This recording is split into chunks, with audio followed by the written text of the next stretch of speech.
Assalamualaikum warahmatullahi wabarakatuh. Halo teman-teman. Pada video ini kita bersama-sama akan mempelajari cacing ini. Cacing ini merupakan salah satu cacing laut dari divisi Annelida kelas Polychaeta. Bagi teman-teman yang ingin tahu lebih banyak mengenai cacing ini, maka beruntunglah kalian. Karena di sini saya Amelia Madani Putri bersama kelima rekan saya yaitu Tiara, Siti Rofiqoh, Intan Ramadhani, Tasya Aziza dan juga Asfira Dwi Anggriani akan berbagi ilmu mengenai cacing laut kelas Polychaeta ini. Disimak baik-baik ya. Halo teman-teman, perkenalkan nama saya Tiara dengan NIM H0412010080. Nah, hari ini kita akan sama-sama belajar mengenai filum Annelida. Annelida berasal dari bahasa Yunani, yaitu annulus yang berarti cincin dan oidos yang berarti bentuk. Nah, jika teman-teman artikan, Annelida merupakan hewan avertebrata yang memiliki bentuk tubuh bersegmen atau seperti cincin. Nah, singkatnya, Annelida merupakan cacing yang memiliki bentuk tubuh yang bersegmen.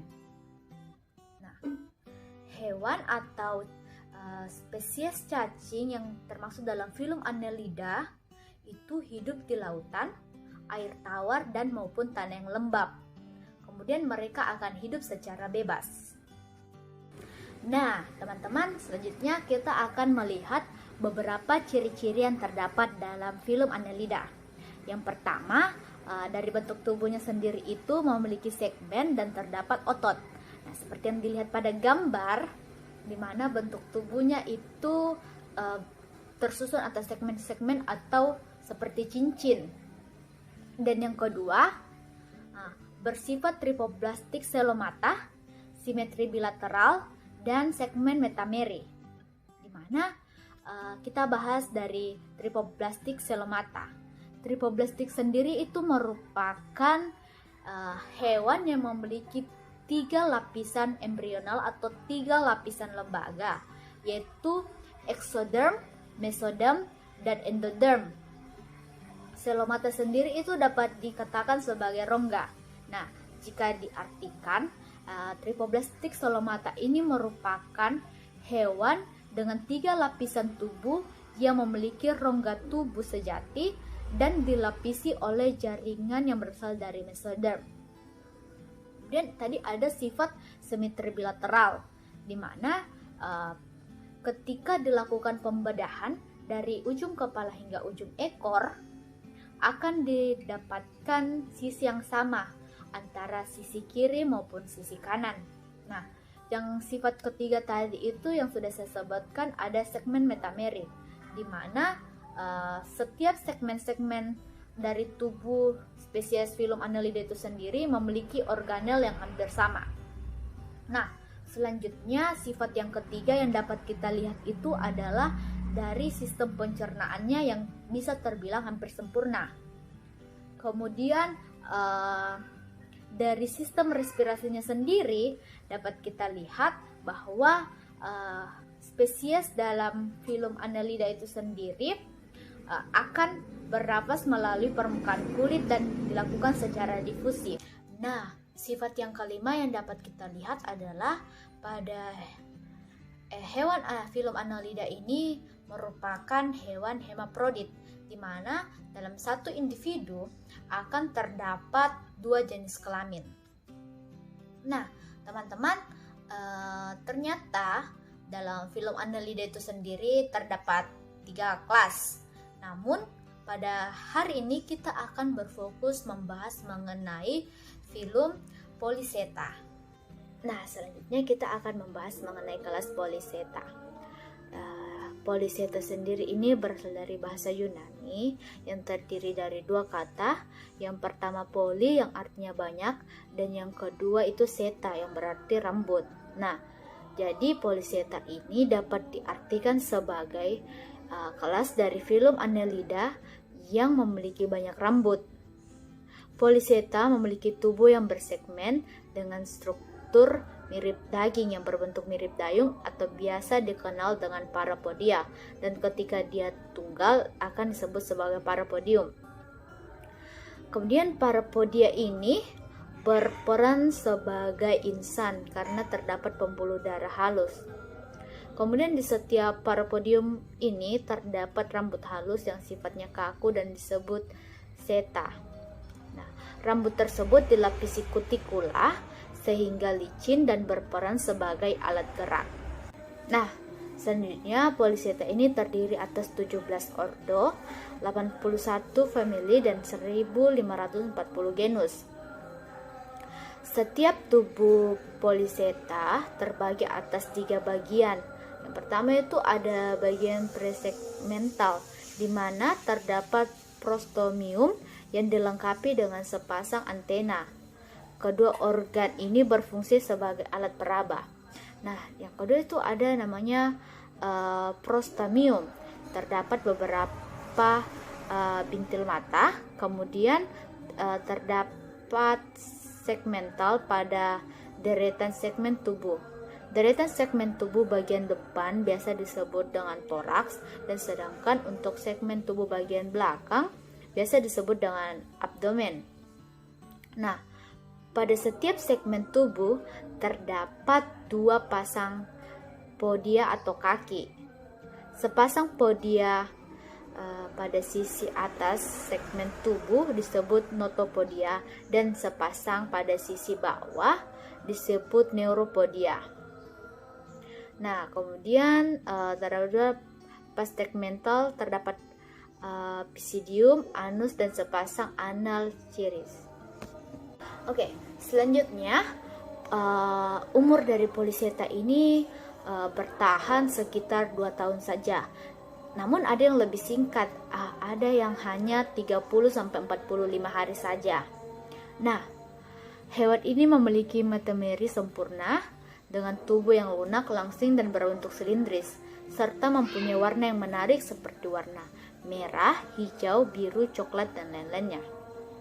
Kemudian, adapun beberapa ciri yang dapat kita lihat dari kelas Polychaeta ini sendiri. Yang pertama itu memiliki rambut yang banyak, kemudian hidup di laut dan dapat dibedakan antara jantan dan betina, kemudian mempunyai parapodia yang berperan sebagai alat gerak, serta untuk panjang tubuhnya sendiri ini sekitar 5-10 cm dan diameter sekitar 2-10 mm.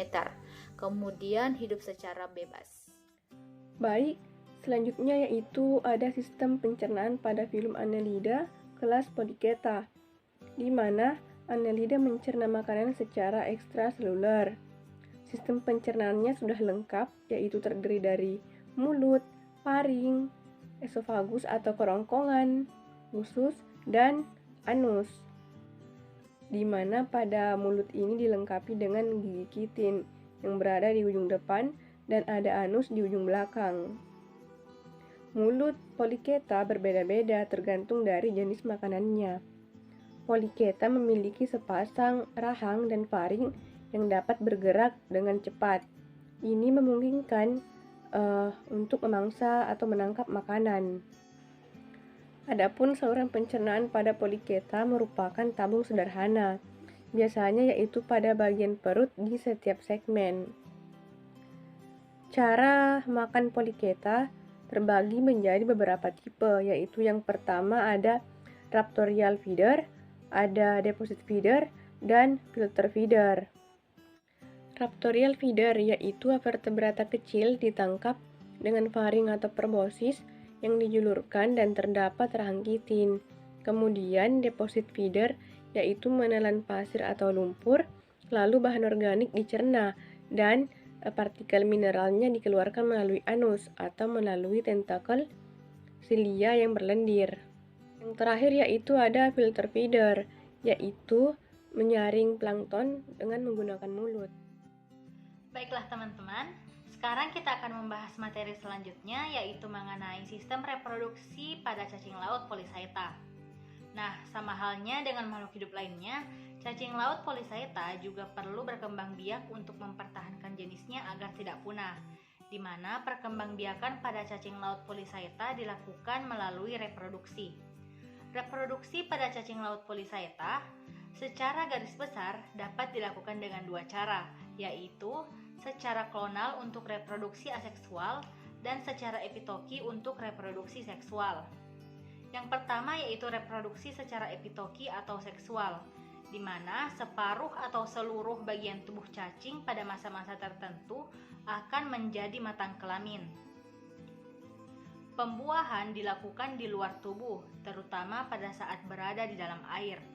Telur yang telah dibuahi akan menjadi larva yang juga disebut dengan trakofora. Pada beberapa spesies, mereka mengembangkan segmen khusus yang berisi gamet untuk melakukan epitoksi. Segmen itu kemudian akan dilepaskan dan gamet akan meledak lalu membentuk individu baru. Kemudian yang kedua yaitu reproduksi secara klonal atau aseksual, di mana reproduksi secara klonal ini dilakukan dengan meregenerasi bagian tubuh yang terpotong maupun dengan membentuk stolon. Pada reproduksi aseksual ini, tubuh cacing akan melakukan epitoksi atau pembentukan individu reproduktif. Dan tubuh cacing seakan tampak menjadi dua bagian yang akhirnya akan membentuk individu baru. Nah, seperti yang dapat dilihat pada gambar, tubuh cacing tampak menjadi dua bagian, di mana ada atok dan juga epitoks. Atok ini merupakan bagian aseksual pada tubuh cacing, sedangkan epitoks merupakan bagian seksual pada tubuh cacing yang mengandung banyak sel kelamin. Halo teman-teman, sekarang kita akan membahas mengenai sistem pernapasan dan sistem sirkulasi dari Polychaeta. Untuk sistem pernapasan, pada Polychaeta sendiri, seperti jenis atau spesies Annelida pada umumnya, kelas Polychaeta ini juga umumnya atau kebanyakan bernapas menggunakan permukaan tubuh atau kulitnya. Lebih tepatnya lagi itu pada bagian parapodia. Nah, parapodia ini merupakan sepasang alat gerak yang berada pada segmen tubuh dari Polychaeta. Pada parapodia ini dinding permukaannya itu lebih tipis dan terdapat banyak pembuluh darah. Nah, karena terdapat banyak pembuluh darah serta dengan dinding permukaan yang lebih tipis, maka lebih memudahkan untuk oksigen berdifusi di bagian tersebut, sehingga parapodia ini selain sebagai alat gerak juga berfungsi sebagai alat pernapasan pada sebagian besar kelas Polychaeta. Tetapi ada juga beberapa Polychaeta yang bernapas dengan menggunakan insang. Beberapa insang ini terdapat pada bagian notopodium atau neuropodium yang dilengkapi dengan aliran darah. Nah, tipe insang ini memiliki filamen-filamen yang sederhana atau bercabang-cabang seperti sisir, seperti bulu, dan pola semak-semak. Nah, selanjutnya yaitu pembahasan mengenai sistem sirkulasi pada Polychaeta, di mana sistem sirkulasi ini sangat berhubungan dengan bagaimana sistem pernapasan pada Polychaeta, karena seperti yang kita tahu, darah ini kan membawa oksigen yang nantinya akan berguna pada proses pernapasan pada Polychaeta. Nah, kelas Polychaeta ini tidak memiliki jantung, peredaran darah dengan kontraksi pembuluh darah, serta dinding tubuh. Sistem sirkulasi pada Polychaeta ini yaitu berupa jaringan-jaringan pembuluh kapiler dengan jaringan-jaringan pembuluh dorsal yang kecil di antara jaringan-jaringan pembuluh darah yang lebih besar. Nah, umumnya itu terdapat dua pembuluh darah yang memanjang. Yang pertama yaitu pembuluh darah dorsal yang berada di atas usus, di mana pembuluh darah dorsal ini akan memompa darah menuju ke daerah anterior atau ke bagian depan. Sedangkan pembuluh darah ventral ini akan memompa darah secara langsung ke bagian posterior atau ke bagian belakang. Dan untuk menghubungkan ke organ-organ yang lain itu dilakukan oleh pembuluh darah lateral. Mungkin itu sedikit pembahasan sistem pernapasan dan sistem sirkulasi pada Polychaeta yang bisa saya jelaskan. Untuk materi selanjutnya akan dijelaskan oleh teman saya. Terima kasih. Baik, di sini saya akan memaparkan mengenai klasifikasi dari kelas Annelida, yaitu Polychaeta, yang dimana Polychaeta ini berasal dari bahasa Yunani, yaitu poly yang berarti banyak dan chaeta yang berarti rambut, sehingga Polychaeta merupakan hewan yang memiliki banyak rambut. Umumnya anggota dari kelas ini itu hidup di perairan laut dan aktif pada malam hari. Contoh hewan Polychaeta yaitu Alita virens dan Sabella starte spectabilis, yang dimana Alita virens ini diklasifikasikan dan masuk ke dalam kingdom Animalia, divisi Annelida, kelas Polychaeta, ordo Pylodocida, famili Nereididae, genus Alita, spesies Alita virens. Sedangkan spesies dari Sabella starte spectabilis ini diklasifikasikan dan masuk ke dalam kingdom Animalia, divisi Annelida, kelas Polychaeta, ordo Sabellida, famili Sabellidae, genus Sabella starte dan spesies Sabella starte spectabilis. Yang dimana kedua spesies ini itu masuk ke dalam kelas Polychaeta, tetapi ordonya berbeda. Kenapa? Karena dapat kita lihat pada ordo dari Pylodocida itu setiap segmennya itu memiliki sepasang parapodia seperti dayung. Berbeda dengan ordo Sabellida, segmen tubuhnya itu halus dan tidak memiliki parapodia. Mungkin itu yang bisa saya sampaikan. Saya serahkan ke pemateri berikut. Baik, selanjutnya kita akan membahas pokok bahasan yang terakhir, yaitu tentang habitat dan juga peranan atau manfaat dari filum Annelida, khususnya kelas Polychaeta. Polychaeta umumnya hidup di laut, tetapi juga dapat kita temukan di darat, di sungai dan juga danau air tawar. Di laut, hewan ini berlimpah di daerah intertidal hingga kedalaman 50 meter dengan cara menggali lumpur dan juga pasir, atau hidup di lekukan-lekukan kora dan cangkang dan dalam tabung yang dibangunnya, atau komensalisme dengan hewan lainnya. Polychaeta pada sedimen laut juga berperan penting dalam siklus nutrien, metabolisme bahan pencemar, dan sebagai produktivitas sekunder dalam suatu perairan. Polychaeta juga berperan penting dalam rantai makanan yang di laut, yaitu dengan menjadi makanan alami bagi ikan-ikan dan sebagian mamalia laut. Selanjutnya, peranan selanjutnya yaitu di Laut Maluku dan Ambon. Masyarakat di sana menangkap spesies Polychaeta yaitu cacing wawo dan cacing palolo untuk ditangkap dan dikonsumsi karena memiliki protein yang cukup tinggi. Nah, itu tadi habitat dan juga peranan atau manfaat dari filum Annelida. Sekian. Itulah tadi sedikit ilmu dari kami, semoga bisa bermanfaat dan menambah pengetahuan. Terima kasih. Wassalamualaikum warahmatullahi wabarakatuh.